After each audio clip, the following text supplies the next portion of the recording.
Hello, everybody, and thank you for joining us. This is the ever so popular Conservatives Standing Tall with College Republicans. And this is your host, one of your hosts, Michael Voss, Dragon of the Southern Tier, also with No Soundbites Allowed. And I am happy to introduce my other co-host, John Restucia. Hello. Hey, John. All right. And so we're going to be talking very soon with this gentleman who's on the screen right now, and that happens to be Assemblyman Doug Smith of the 5th District of New York. And we're going to be talking with him. He's going to be calling into the program to have a conversation with us. But before he gets here, let's have a little bit of a recap. So, very simply, John.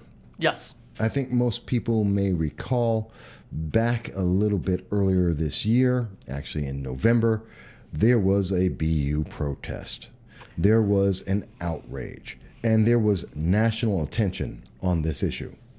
Well, I think, protest is not the word I would choose. I would choose full-blown riot, but yes, there were on the issue of free speech specifically. Yeah.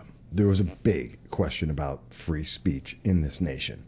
And there was a big question about silencing that speech, which came from progressives. To do a little bit of a recap, folks. So you were at Binghamton University. Mm-hmm. A couple of the members of the Binghamton Republicans and the Turning Point USA Binghamton chapter were assembling. They got together and they were going out to be able to say, what? It's called tabling. What's that? It's when you literally set up a table and you put your stuff on it and you recruit for your organization/club. Okay. So you were getting attention, essentially. Yes. Okay. And I'm fixing the camera so people will be able to see you a little better. How's that? Because you're leaning way back. All right. So with that said, so you're going out, you're letting the rest of the students know that you exist. Yes.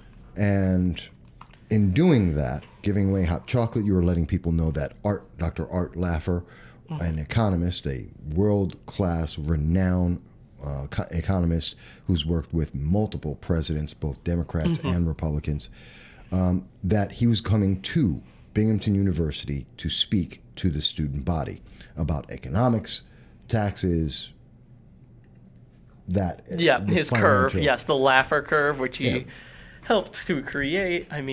Which he's well known for. Yes. Internationally well known for. And so that was their purpose. That's what they were going for. And then at that event, a message was sent out according to the Binghamton Review and their evidence at the time, which we've covered in previous videos. There was a message sent out on a group chat called The Culture, which leans progressive, as I understand. And they said, hey, there's 3 of your members out tabling. Let's get them, with a couple of expletives included. Yes. I'm not going to go into them. And then to get them, to harass them, and they assembled what then became a crowd of some 200 students. Is that right? Yes, that's exactly what happened. You pretty much summed it up perfectly. That's exactly how it happened, what went down at Binghamton University. Right. The first time. And there's a lot of video that's out there. There's over 2 hours of video from different cameras. I've seen several of them. And those cameras captured verbal assaults, harassment, intimidation from many students at Binghamton University. The result of that was that Binghamton University said, you were at fault. This was a bad thing because you were not pre-approved to go out and let students know your club exists. Is this right? Yes, that's pretty much it. So, and as you heard earlier in the day from one of our other guests, which will be pre-recorded and we will release later, Matt Castaneda, he kind of talked about free speech zones and stuff like that and how you need a permit on public universities, on some of them, unconstitutionally, to set up a table and just talk to students and engage. Right. And that's just absolutely wrong. Free speech is free speech. When you're not interfering with someone's life, you're not causing them to have no choice, then it's wrong to try and limit someone's ability to speak, I believe. And I think that's what the Constitution says under the First Amendment. It's a very simple reading of it. So the university decided, Harvey Stenger decided he needed to punish you and stop your group from being able to speak and to be able to hold meetings in your rooms that were assigned to you. And other than Dr. Laffer, no other event could be done. No, we can't do any other events in the future. And I mean, in the future, okay. Yes.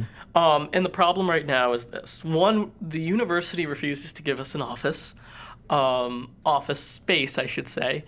And we were trying to get an office space. And when everything happened, the student association's response was simply, well, we talked to them. They had to be on good behavior if they want a office, which is ridiculous considering college progressives and college Democrats have an office. I'm sure if we were college Democrats, this wouldn't have happened. And there would have been no repercussion to college progressives. But with the rooming situation, I had booked a specific room for the entire year at the same time. I pre-booked it months in advance, months ahead. And they just completely got rid of all of it. Okay, so, and here's where well, let me finish the recap, because you're right. This is punishment for not doing anything except speaking. So here's the second part of what happened there. Then Dr. Laffer shows up.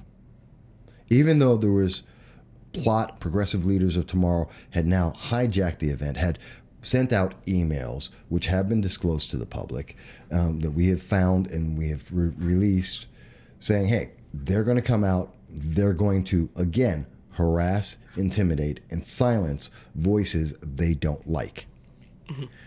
That's what their answer was. And that's what they planned. It was a coordinated event, just like the event at Binghamton University with the mob of 200 students harassing 3.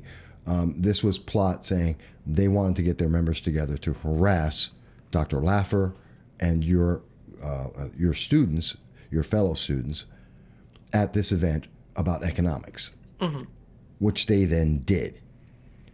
And police intervened to help protect the public as individuals were potentially able to harm themselves as they were standing on tables and shouting with bullhorns.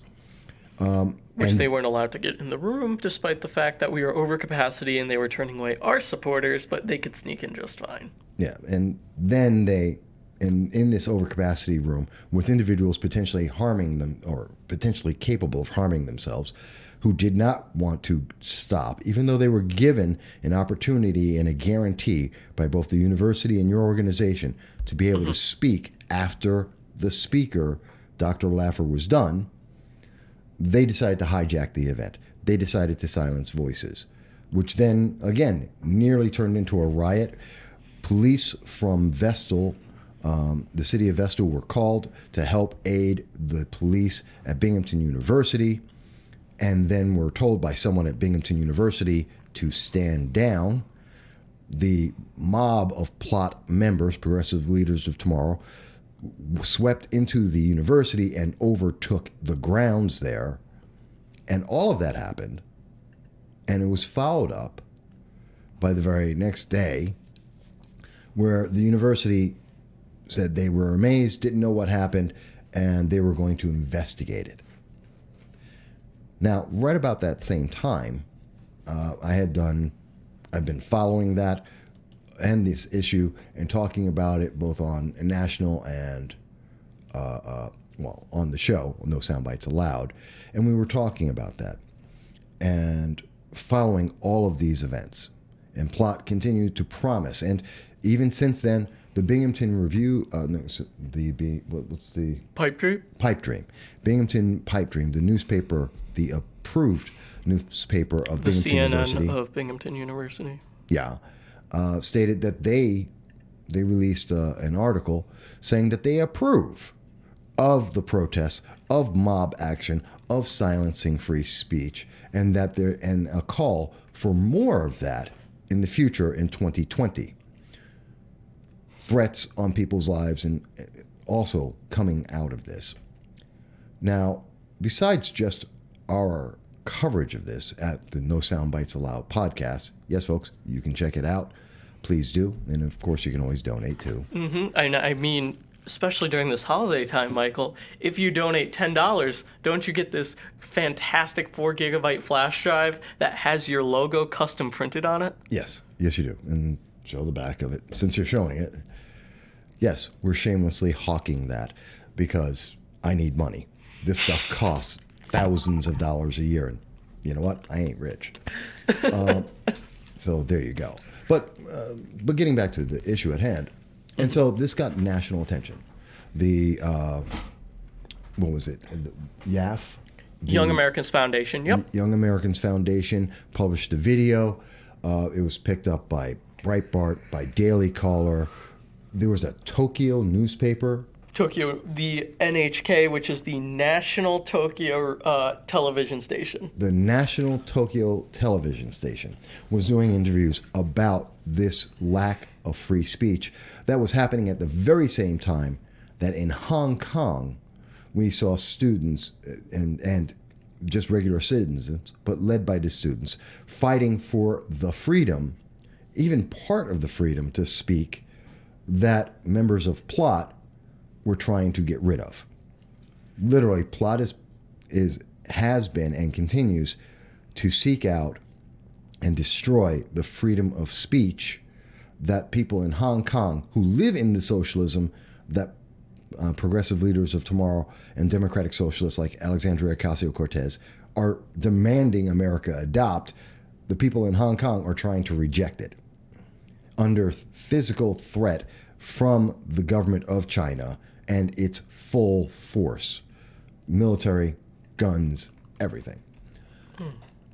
So during that time, Doug Smith heard about this, and we're going to be talking with him once he calls in, and we'll ask him about his thoughts on this, and ask him why he got involved. Doug Smith, just for people to let you know, he's a assembly member from New York State. He's which includes Suffolk County, the 5th District of New York. The 5th District is inside Suffolk County, which is the 2nd largest district in New York State. It's under the congressman, it's the 1st District of New York, under Congressman Lee Zeldin, who's a Republican, who also happened to just vote for Donald Trump, in favor of Donald Trump and not in favor of impeachment. And Mr. Smith was elected in 2018. Yes, you were going to say. Also, I'd like to point out Lee Zeldin had probably the best Breitbart headline I have ever seen. What was it? The Legend of Zeldin. Oh, God. I don't even know what that article is about, but okay. Doug Smith says he's online, so he should be calling in soon. Okay, so we're looking forward to that. Yes. So just giving some people a background. So he's out in Long Island. It's in Suffolk County. It's also a very strong Republican district, just like the New York 22nd, just like the New York 23rd, the New York 21st, the central New York area. And he paid attention to this, while Assemblywoman Donna Lepardo of the 123rd District said nothing, while we saw Congressman Anthony Brindisi of the New York 22nd District say nothing. These are their districts. This university, Binghamton University, is in their districts, and they had nothing to say about the First Amendment, about the violation of rights, of the lack of safety for students. Nothing. They still, to this day, have yet to say a word over a month later, and I find it troubling. Well, almost a month later. I find it quite troubling that they were silent, but Doug Smith was not. So when we do get his call, and I understand he's an assemblyman, sometimes when we're talking with elected officials, things get delayed. They have constituents, they have bills they're working on. So it's fine. But I'm concerned that what we're seeing is a loss to the public. A loss that is substantial. when we see free speech being destroyed, when we see that people are not allowed to speak, when someone is trying to control what people are saying, then that is the first step towards not a democracy, but a totalitarian kind of government that we've seen in Russia, China, Cuba, Venezuela. We see the lack of freedom. We see the destruction of lives that we've seen across the world. Would you agree? I would agree, yes. Okay. Helps when you look in the camera. Yeah, I know. I'm just checking to see if Doug Smith got my messages. Okay. I'm going to give him a call now. Okay. Yes. Well, while you do that, and we're getting ready for our guest, folks, so he'll be on, shortly. And there we go. So while he does that, and I'm up in the corner here because the show is The Conservatives Standing Tall. Now, a lot of people may be familiar with my other program, No Soundbites Allowed. This is an offshoot of that. This is about the students, the younger Americans, those who are conservatives, those who are libertarians, and don't have an outlet, a way to speak. Well, guess what? This is one of your outlets. And we do look forward to seeing you call in and text us at 607-242-1582. Don't call right now. Right now, we're waiting for our guest to call in. We only have one line. Like I said, I'm poor. I have a dedicated line just for calls coming in, taking your messages and your texts. But this is going to be dedicated to our guest as well, so that we can speak with him when he gets available to learn more about what he's done, what he thinks about this, what New York State is going to do to protect students at Binghamton University and across the state, because this is not isolated just to Binghamton. This is happening across the state. Up in Syracuse, we were talking to Justine Murray. Yep, friend of mine. Yes, and Justine Murray was telling us about her troubles at Syracuse University from another fringe left group for the very same reasons, because she's a conservative. We've heard about Lacey Kestiger, who's talked about her threats and her troubles at Binghamton University. We've seen that students have been assaulted at some of the other universities this year across New York State. We are seeing the far left do some of the worst things possible in the name of their feelings, rather than in the name of freedom or even being fair. And that's terrifying. That's terrifying to me, you know? Yep, I couldn't agree more. He's going to call in 4 minutes. He wants to get a hard phone line in, so quality's better. He's Hard looking one. out for you, Michael. Okay, good. As far as everything else, how have you been lately, Michael? I know, just in general. Well, as we fill time until... Yes, Michael, I feel like people don't know how you're doing personally sometimes. I feel like there's a disconnect between the audience and you once in a while. What's going on with Michael Vasquez? I work. Okay, I work, I do this. That's my life. Okay, that's all I do. I have to work. I have to pay for all this. It costs. I just did my taxes for 2019. And I saw how much money I lost this year in providing this, because most people don't think about it. When you think about it, folks, you got to pay for the website, the domain, the software, the hardware. Yeah, nothing's free. It's a busy life, and you know what though? You know what really helps out? When people donate. Yeah. And you know what's even better? When you donate, you get one of your exclusive flash drives, 4 gigabytes, no soundbites allowed, Voss political commentary, logo custom made. It is custom made. Yes. And there's a limited quantity. It's good for the holidays. Hey, people can donate. It's the holidays. This is the time to ask for it. But not only that, but we handle a lot of serious issues here.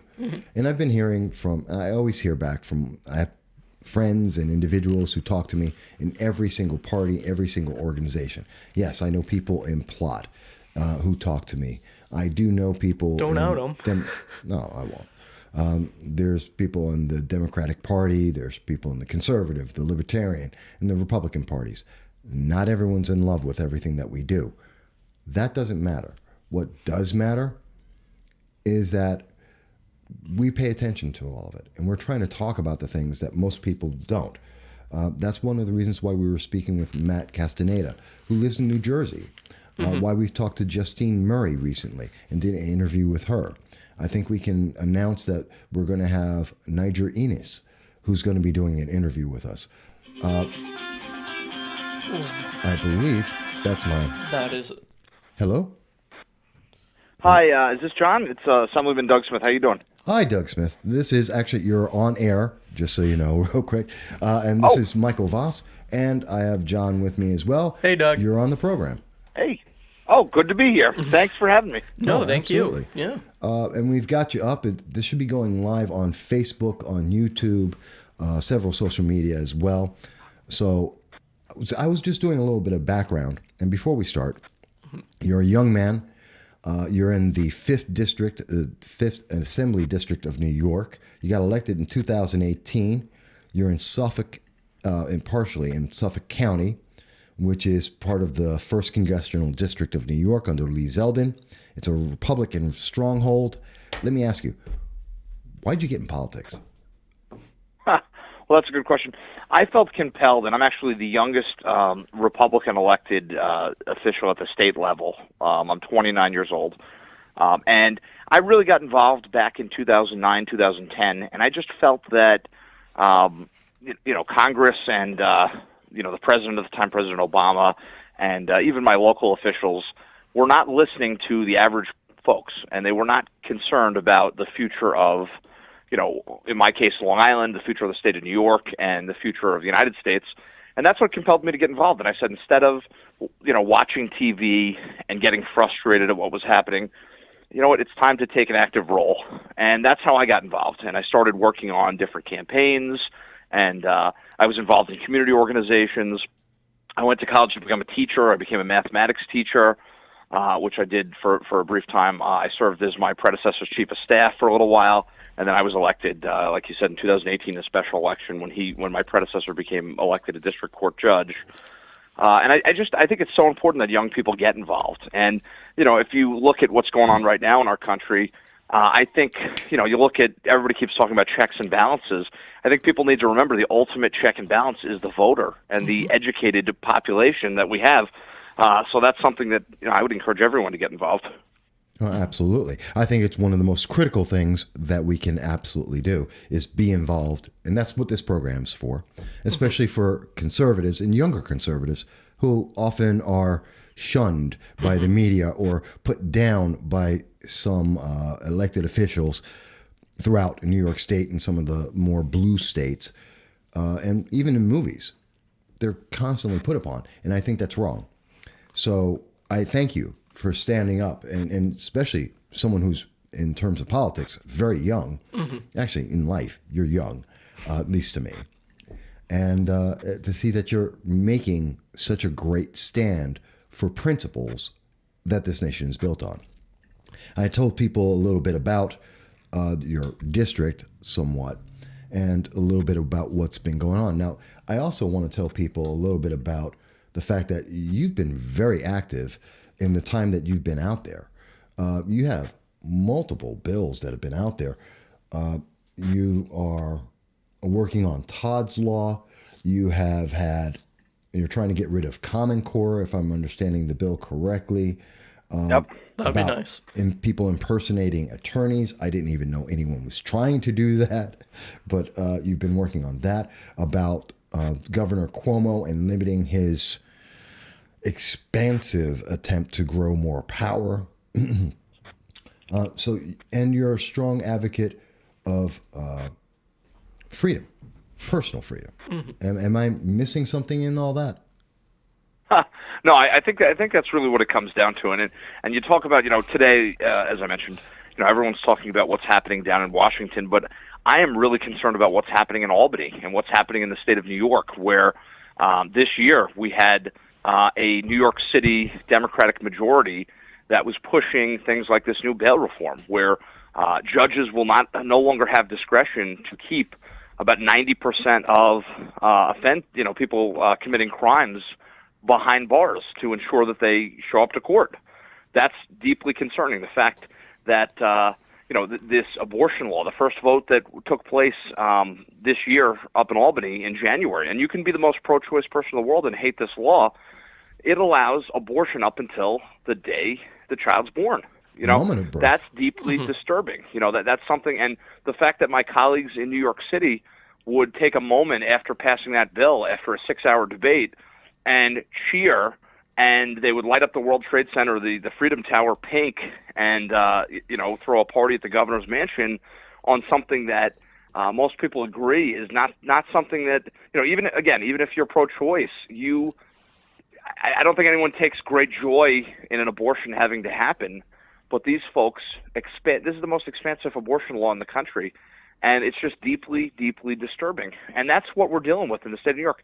We increased spending, and I shouldn't say we because I voted against it. I advocated against it. I fought against it. But these guys increased spending by $5 billion, and now they're surprised that we're going into this coming year, 2020, with a $6 billion deficit. 6.1 billion, yeah. The reality is this. If you look at the state of New York, we have 19.5 million people. Our state budget's $176 billion. If you look at the state of Florida, which has more people than we have, they have almost 22 million. Their state spending is about $90 billion. So they're spending half what we're spending per capita. The state of Florida, you'd be shocked to know, they have twice the population. They have 39.5 million people. They're only spending 20% greater than what we're spending. So what it breaks down to, the state spending per citizen, we in New York spend $9,000 per citizen. In Florida, they spend $4,500, and in California, they spend about $5,400 per citizen. That's outrageous. We are leading the state in highest government spending. We're leading the state in exports. Our greatest export is our friends, families, and neighbors. People are fleeing the state of New York to go to a better place, with more freedom and more, economic hospitality. Yeah, there's a lot of estimates that say it's about 1.8 million people have left New York State if you include illegal aliens. If you don't count the illegal aliens, it's down to 1.2 million. That's still a serious and incredible outpouring, which is why we're losing members of Congress again, a pattern that's been happening since 1954, and it's going to leave us with about 25 members of Congress. We're losing importance. We're losing the ability to make a difference in this nation. And it's because we're going down a very democratic, socialist, and progressive path, a la AOC, or Alexandria Ocasio-Cortez. Which kind of brings me back to one of the big issues and why you're on the program and why we started the Conservatives Standing Tall. I was telling people earlier before you spoke, just doing a recap about the near riots, the mob attack in Binghamton University just a month ago, talking about the attack and assault on Dr. Art Laffer, at a speaking event, which was hijacked by Progressive Leaders of Tomorrow, otherwise known as PLOT, a far left fringe organization, which you may have heard of, very similar to Indivisible New York or Citizen Action. So how did you hear about this? Well, when I saw this, and again, I happen to be the ranking Republican member of the New York State Assembly Higher Education Committee, so I like to keep tabs on, what's going on at our college campuses, specifically our SUNY campuses, State University of New York, to see what exactly is happening. And someone had actually sent me a news article that included video from what had happened a few days before Dr. Laffer was basically rushed off stage after, protests erupted. And you had students that were in kind of a quad area, like a common area on campus in Binghamton. Yep. And what they were doing, they had a table and they were talking about the issues. And apparently, they were promoting the lecture, handing out hot chocolate, really talking about conservative values. There were some posters that were talking about different things. And the idea, really, at a college campus, and I think anyone who's listening probably knows, you want to spark discussion and debate, and you want to get like-minded people to take an interest and just, So 200 left-wing, liberal-leaning students mobbed this table, and they were screaming, shouting, they were yelling anti-Israel sentiments, I believe, I'm not sure, but I believe one of the students there was actually Jewish. She was, yep, the one who was holding the camera. Yep, she was about 5 foot tall, would you say, Michael? Lacey is officially 5'1". Small Jewish girl. Yeah. Yep. So, I mean, so you're talking about this, and you have these students that are just, they're talking about more rockets should be fired into Israel. So all these anti-Israel comments, and you see this, unfortunately, we're seeing this a lot on college campuses, this anti-Israel sentiment. But they physically shut down the ability of their fellow college students, college Republicans, to to express their First Amendment right to free assembly and free speech. So as soon as I saw that video, it was absolutely outrageous. I sent a letter to the college president at Binghamton College University, Binghamton University, and within a half hour of posting that letter on social media, I received a call from the president's office, and they said, "Well, Assemblyman, you don't understand what happened. These students provoked and triggered our students. These college Republicans had a poster that was promoting the Second Amendment, and that, as you can understand, that would trigger our students." And I said, okay, and they're sitting there and they're talking about this, and I'm like, okay, are you done? I don't see where that gives students the right to shut down the conversation and to physically stop that from happening. And I said, if this is something you allow on your campus, this is absolutely outrageous. And at that point, I let the college president's office know there's a lecture coming up on Monday, and members of your own security team are expressing concerns that they're not sure they can keep this guest lecturer safe. And I said, that is unacceptable. I said, God help you if this guy can't give his lecture. Mm-hmm.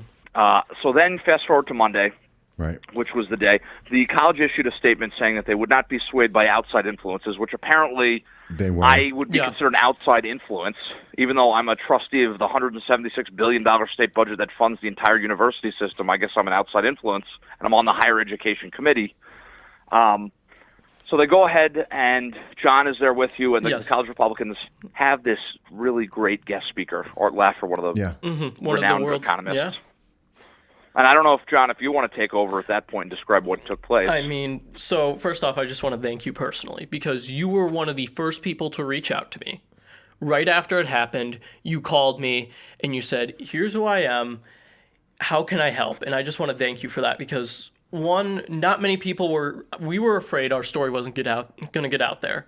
We feel that this happens on a lot of college campuses, and we were afraid it was just going to be swept under the rug. So I just want to thank you personally, Assemblymember Smith, for doing that. But I mean, as far as the Laffer event, what had happened was they were trying to get into the room early, right? Because the university decided it would be a great idea to give them a lecture hall right next to ours. So that way, if they wanted to demonstrate, they can just go to the lecture hall next door. They bent over backwards for these protesters is essentially what happened. I mean, it was so difficult to even book the room in the first place, and the university just gave them a room. Not only that, they changed the location about probably 8 hours before the actual event began. They decided we're going to change the event location and everything. So finally, when the event started, the room was over capacity with protesters, people with face masks, boom boxes. It was just absurd, and they weren't kicking anyone out with the face mask who were deliberately covering their face. So I gave the opening remarks, and I said, if you disagree, we have a Q&A. We would love for you to talk during the Q&A. We would love for you to voice your disagreement. Dr. Laffer gets on stage. He makes a joke about the weather in New York compared to Ohio, and immediately someone stands up, starts reading from a script on their phone, and just chaos breaks out. The university was telling us they would not remove hecklers for the heckler veto. It was absurd.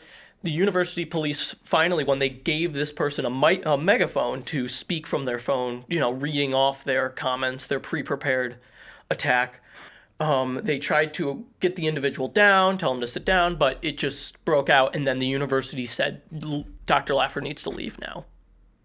Yeah, he never got to speak. No.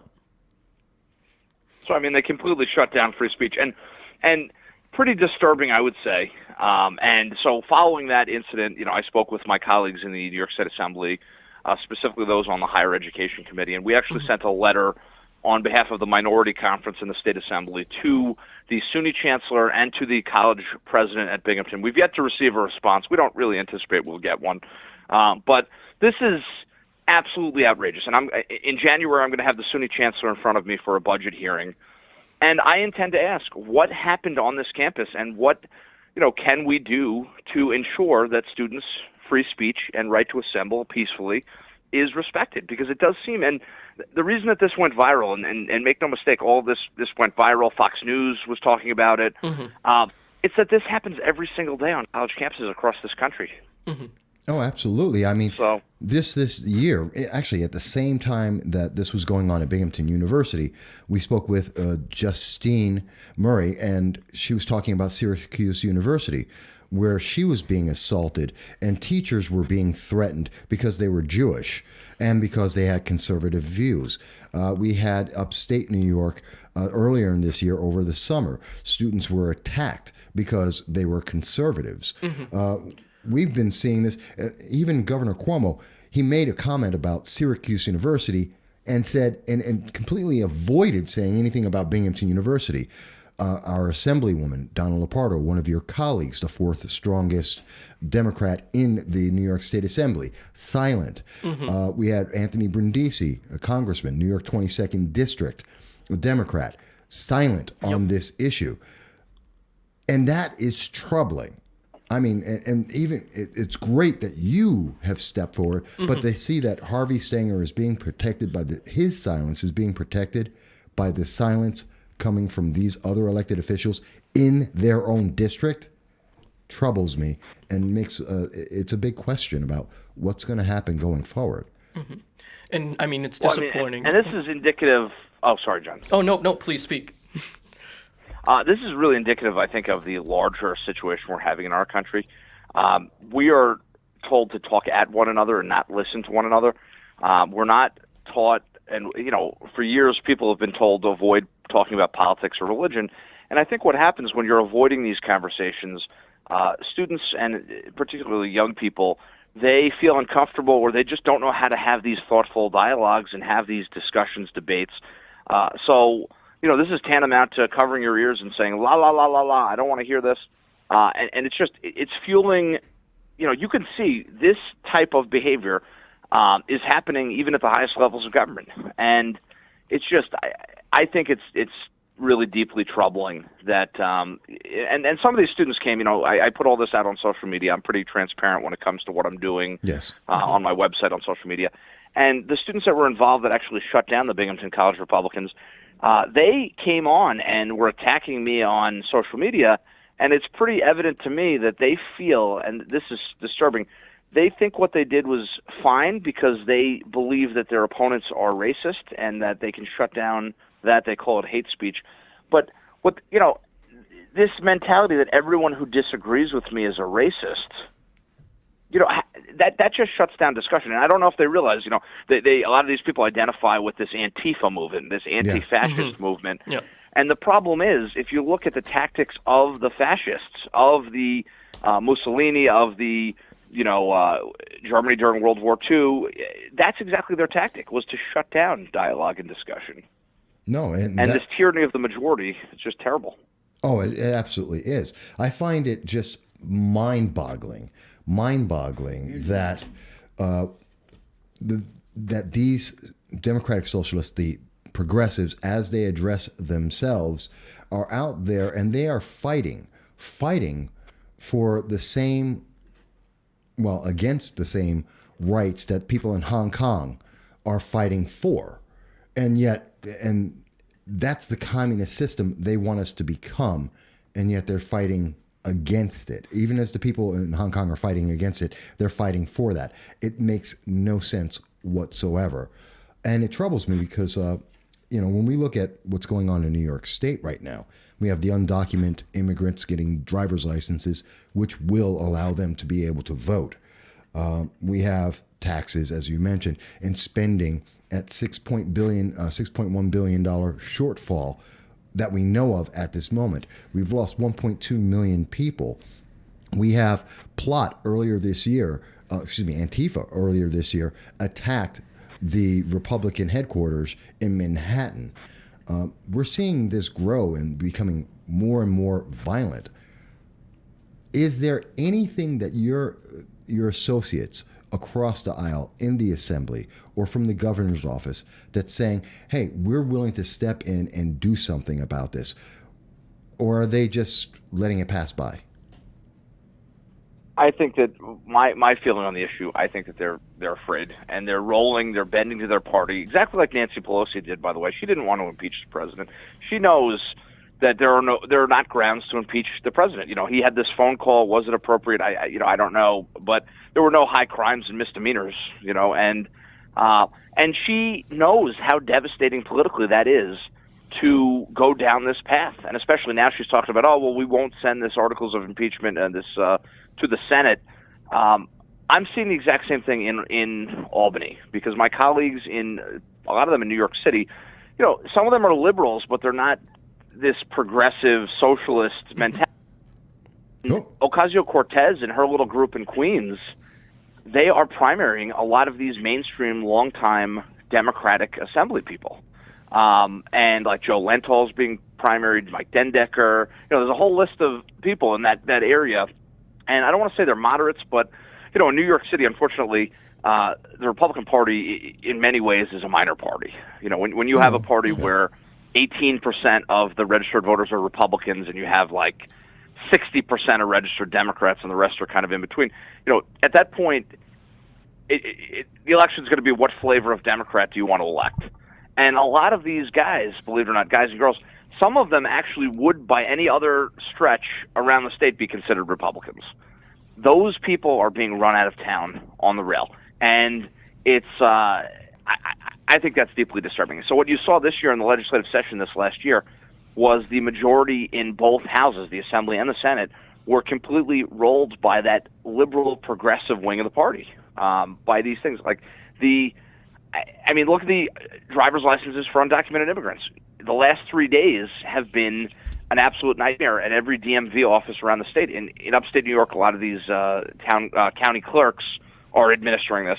I was at our state building down here on Long Island, and there had to be several thousand people online at the DMV. And and I pointed out in my debate, this is going to allow people to cast a vote. And I actually showed on the floor proof of voter fraud with visa holders that have driver's licenses, because they're allowed to get, if you're here legally as a visiting person, you can get a driver's license, that they have used, many of them have used that DMV identification number to register to vote, have actually cast a ballot. And the only reason why the Board of Elections knows about it is because in the course of applying to become a citizen, DHS, Department of Homeland Security, says, look, before you can do this, you have to unregister to vote and show us how many times you voted illegally. And I had actual proof on the floor, and I said, this is going to happen, and it still passed in both houses. It's insane. Talk about safeguarding the democracy. That's not one way to do it. No, that is insane.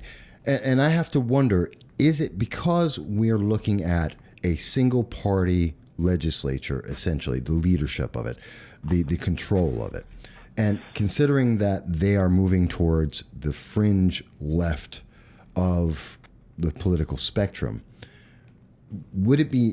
are we going to need to go to the extreme of, say, President Trump's executive order that would deny federal funding to the SUNY system to try and correct these problems that we see with President Harvey Stanger and Dr. Christina Johnson, the Chancellor of New York SUNY Schools, to get them to take this seriously? Or can you take action within the committee to perhaps deny them funding so that they do take this seriously and say they can't just be silent, they can't just hide from this under the Democratic rule of New York State and Governor Cuomo? Well, I think the root issue is the fact that the president of your university at Binghamton and a lot of the administration and academia, the problem is they sympathize with these students. So they actually, the reason that they go much harder against conservative students versus these liberal students are because they have these sympathetic leanings. And I think what the answer is going to be in January when we get back up there, we're going to have budget hearings, and these issues are going to come up, and they're going to have to answer why these things happened and what they plan to do to correct it. In terms of withholding funds, I mean, I don't want to cut off our nose to spite our face, right. because we do need. And the fact of the matter is this: despite who is active on these college campuses, there are students who are independent or leaning Republican and conservative, and they just want to get their studies done and go to work, get a job, and they're just not interested in that getting involved in the public discourse. But the SUNY system really is, I don't want to say gateway to poverty, but it is a gateway to success, to get out of but I really do believe education is a good way to lift yourself up, and the fact that we still have an affordable college system. Now, what I'm more concerned about is the fact that they keep raising tuition, and then you wonder for what, for what purpose you're raising tuition, and you're not actually educating students to think critically and to make these have these important conversations. But I mean, my thing when I was a college student, we had a fight at Stony Brook University here on Long Island. It's another SUNY campus where they actually denied the Young Americans for Freedom was a chaptered group on campus. Right. There was a college Republican group, and the student government actually pulled the charter and the funding for Young Americans for Freedom, and they said, well, it was too similar to the college Republicans. I was a student, activist at a different college altogether, and I joined together, sent out a press release, and said, this is crazy. So the State University campus can take 8 or 9 liberal left-leaning groups, but apparently they can only stomach one token conservative group on campus. And the reasoning that they were saying that there was a petition to create a new club. And what you would need is 5% of the college students to sign their first and last name, their date of birth, their college ID number, and phone number, and then have to sign a petition. I'm sitting there saying, well, 5% of Stony Brook University, you're talking about 800 or more students. That would be difficult just to get a chess club on campus, let alone a political club. Mm-hmm. So you're really silencing free speech. And the same groups that came in to defend the University of Binghamton College Republicans came in to fight that, and they threatened to sue the college. And it actually resulted in the student government president and vice president both resigning. And they decided that was not a fair way to pick what campuses should be, right. What clubs should be on campus. So I think it's important that the students get involved, and I'm very proud of John and the club at Binghamton. But it's just, that those are ongoing conversations we're going to have in Albany about what we can do. And we do have sympathetic Democrats, because at the end of the day, I'm still trying to get an opinion from the ACLU. There's no reason why the American Civil Liberties Union should not take the side of the college Republicans, because they believe in free speech above all else. I would like to see them get behind us on this issue, and I hope that they will. Yeah. I know that you mentioned Stony Brook University. I know that's within your district, and you recently were speaking with Dr. Michael Bernstein. Do you know if he's had similar concerns or issues? Have you heard from conservative students, whether they're libertarians, conservatives, Republicans, whichever, about this kind of issue, this kind of political pressure coming from the fringe left? Well, they point out fellow students, but they do feel that the college has fostered an environment that, to the best of their ability, again, right. You're not going to be able to get every single college professor suddenly overnight to be accepting when they're in this bubble of academia, but they do feel that there's a very strong college Republican chapter at Stony Brook University, and I did speak with the president and his team about this issue, and I, and the one thing I said, look, I'm the type of person where I'm never going to sandbag somebody, but what took place at Binghamton was so egregious, and I felt compelled to step in because the college president and his office handled this situation so poorly. And then I just love the fact, and I don't know that I don't think we mentioned this, after raising money to get this great prestigious speaker, Dr. Art Laffer, in, he says one sentence, gets rushed off the stage, and then, he's got to fly back to Tennessee without giving his speech. The following day, the student government at Binghamton prevented the college Republicans from being able to reserve space and also said they can't meet on campus. Yeah. Now, with how badly the administration at Binghamton handled this, I mean, my first instinct as, again, a representative of the people of the state of New York on the state legislature, I would have loved to have called the college president and said, look, you may want to handle this because your own students are creating a financial liability for your college. You're literally making this worse because now, again, the undergraduate student government is empowered by the college. So if they're going to now take retribution against their own students, that's going to be seen as an official act of the college. So that's just not helpful. But unfortunately, they don't get it. And I mean, John could probably speak to this. I do think that the university president's office tried to walk it back after he saw this explosion. They said, 2 people were arrested on campus, one outside person assaulted a police officer, and then that guy with the megaphone. But they didn't do enough. It's too little too late, and I just think it's very upsetting. Well, just so you know, I did speak with Brian Yarosh, who's the spokesman for the university, about the event. I had also spoken to several of the police departments in the region. I know that, and I don't know if this affects anything, but just so you know, I know that Vestal Police were called on the night of the Dr. Laffer speech, and they were called off by some member of Binghamton University as those very same plot members went out and took over the campus. Yeah, for a couple hours. For a couple of hours, it was reported, and I know several members of the news media were also threatened at the time. So this has got massive implications.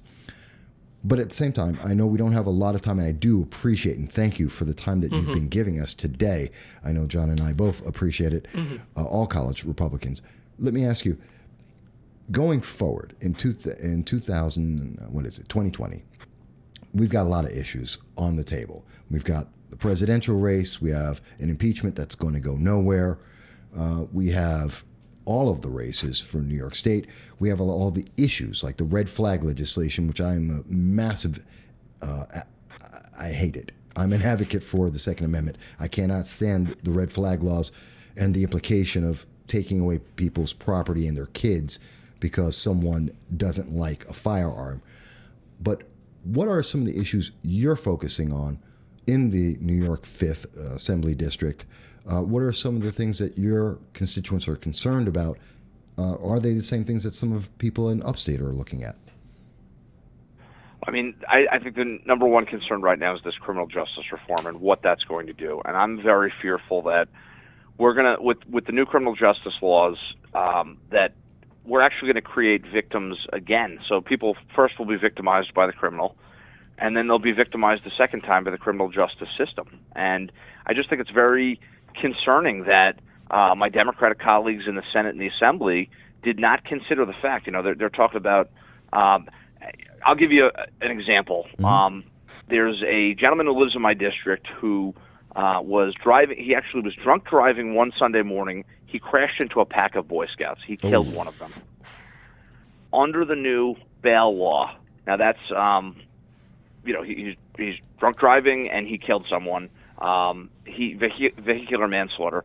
He will not be able to be held, on bail by a judge. Now, somebody like that, that's a significant flight risk. There's a chance that person's not showing up to court. They just killed someone. So bail is to ensure future court appearances. Right. So he was put, I believe they put $25,000 bail, cash bail, or $50,000 bond on him. Now, again, that's an incentive to show up to court. You want to show back up to court so you can get your money back, or to make sure that you're going to be there and mount your defense.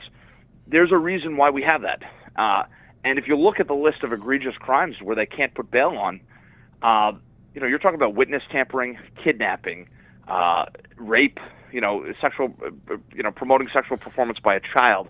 All these egregious crimes that now they won't be able to hold this person. The other thing, too, is now what's been set up. If you fail to appear to court, well, I should go back a step. The judge now has to text, email, and call you to remind you of your court date. You have a 48-hour window. So let's say you have to go in on January 15th. Well, if you decide, you wake up, I'm not feeling good, you can go in within 48 hours. If you don't show up to that court date, Now, instead, normally the judge would issue a warrant for your arrest. Right. Now they have to give you a second court date. So let's say you don't show up to that one. Only then, after that 48-hour window, can they put a warrant out for your arrest.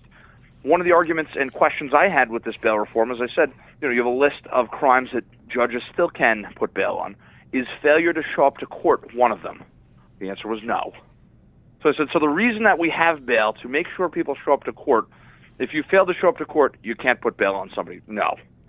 That's outrageous. And then that's not even mentioning, I'm sure we're running out of time, but the discovery reform where the defendant now will be able to inspect the crime scene. So if someone comes into your house, rapes your wife, they'll now be able to inspect the crime scene. So I'm not sure what that's going to mean January 1st, but it could mean that someone could actually be displaced from their home for a month and a half while motions are flying back and forth for a time when the defendant can go back into the scene of the crime, which must be preserved, to view it. Now, that's outrageous. We count on the police department, detectives, to gather evidence. We don't need the defense to go in and so, I mean, there's so many issues with this.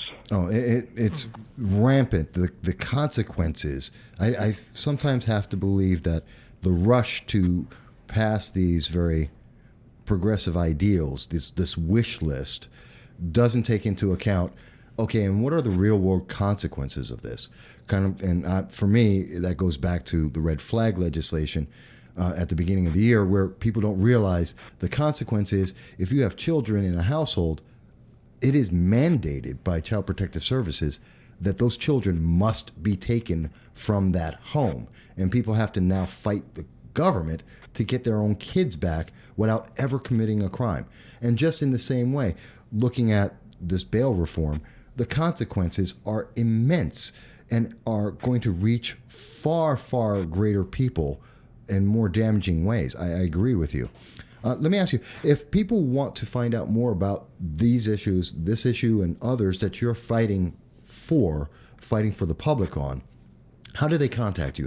What's the best way to reach you? I would say the best way, if you go on Facebook and follow Assemblyman Doug Smith. My name's pretty easy, Doug Smith. Right. If you put in Assemblyman Doug Smith, you can see what I'm doing. I try to update my social media as personally as I can, when I'm out and about around the district or when I'm fighting on something or opining and talking about something. And I think that the root cause of this is the fact that people are not reading these bills. So when I debate bills and when I, argue, I actually read the bills, which I'm not shocked because I'm not naive, but the fact is, if more representatives read the bills, we would not have as many bad laws. And then the fact that, like, for example, you mentioned like the criminal justice reform. Mm-hmm. We voted on that part of the budget. We voted on that at 4:00 in the morning after like a 2-hour debate. And that was after being on the floor already since 9 a.m. the day before.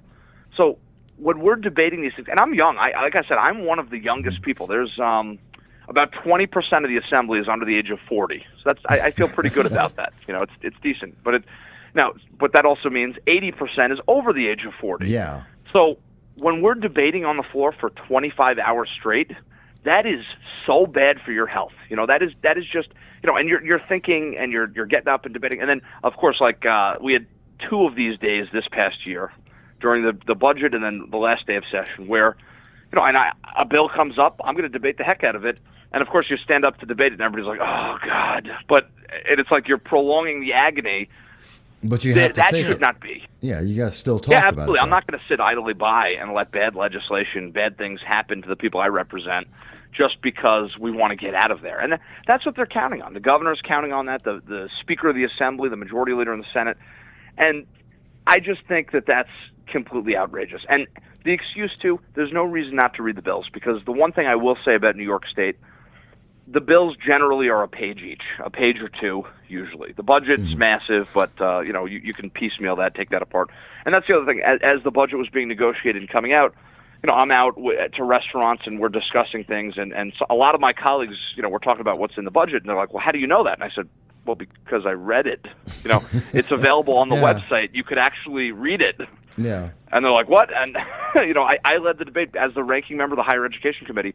I led the debate against the DREAM Act, which was $26 million for free college tuition for undocumented immigrants. And everyone was shocked. How do you know so much about that? I read it. You did your job. That's just, Yep. It's sad that this is the environment we're in right now.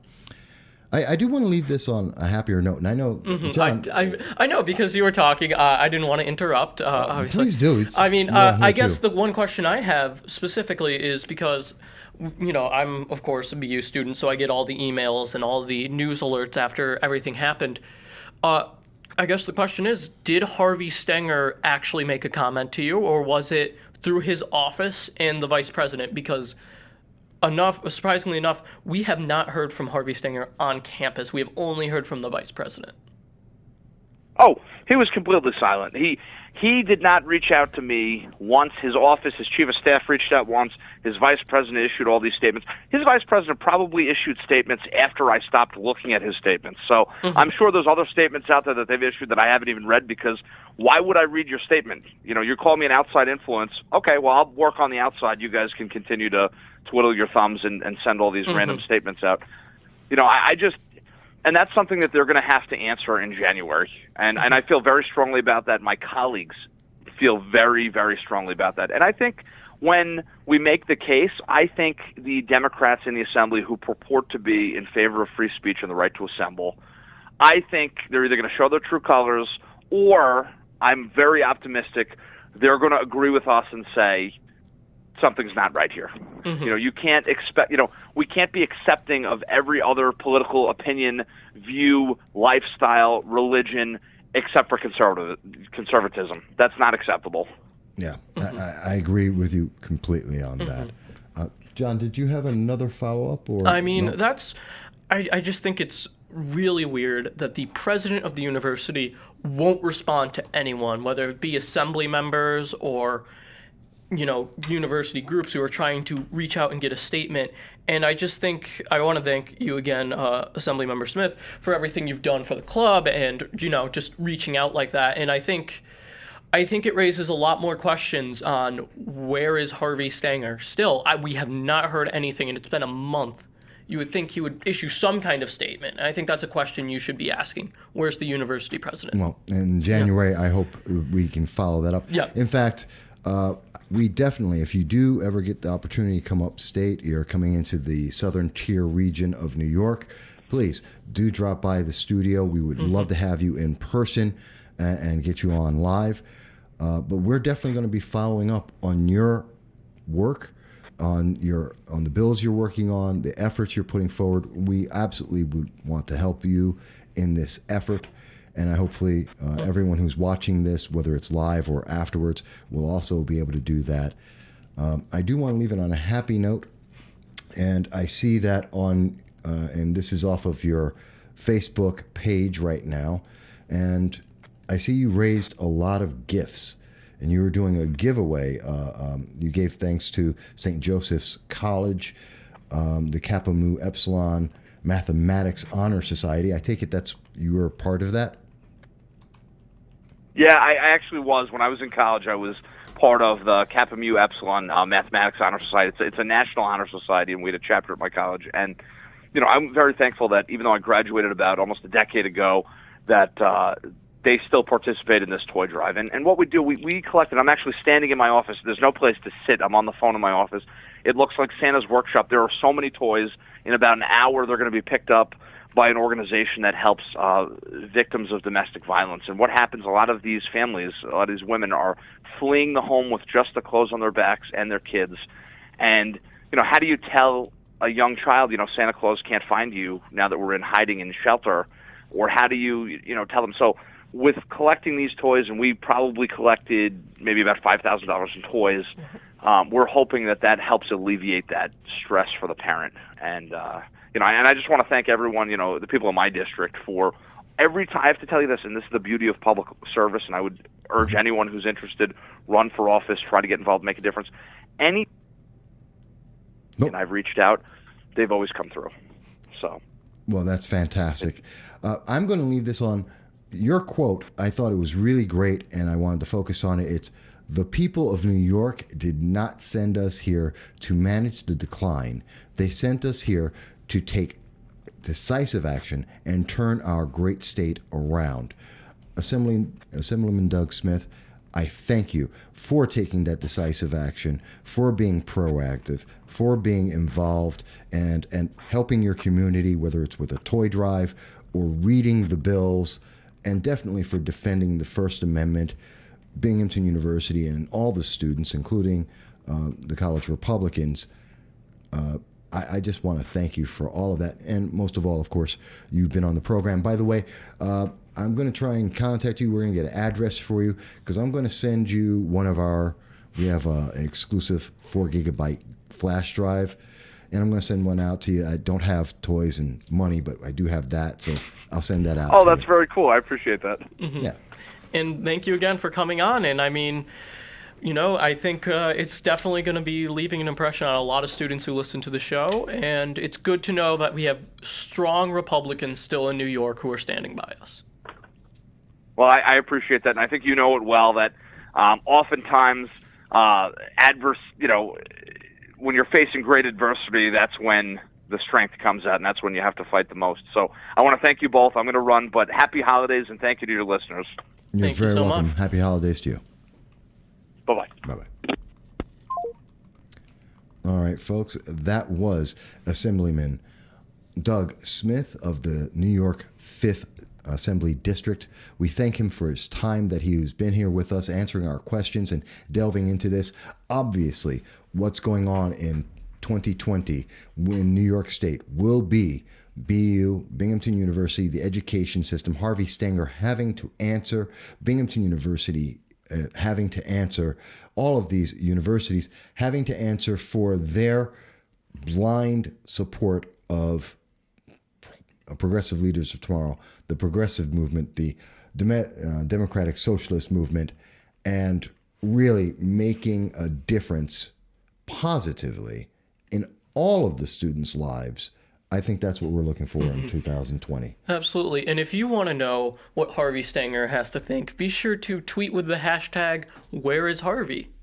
We'll start that. Yeah, we'll start that up. I was thinking about this as in the call. I was like, wow, we should really have a missing poster with Harvey Stenger on it because we have no idea where he is.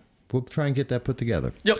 So tweet out #WhereIsHarvey. Tweet at Harvey Stenger if you want to know what he thinks about this situation, and also be sure to tweet at Doug Smith to thank him for coming on the show and for supporting us. Absolutely. Folks, we're going to let you go. We thank you for having dropped by, spent your lunch with us. If you see it later in the day, we thank you for that. Do leave your text, your calls at 607-242-1582. We're looking forward to hearing from you all. And until the next time, we want you all to be well. This has been Conservatives Standing Tall with your hosts, John Restuccia and Michael Voss, Dragon of the Southern Tier. Talk to you again soon, folks.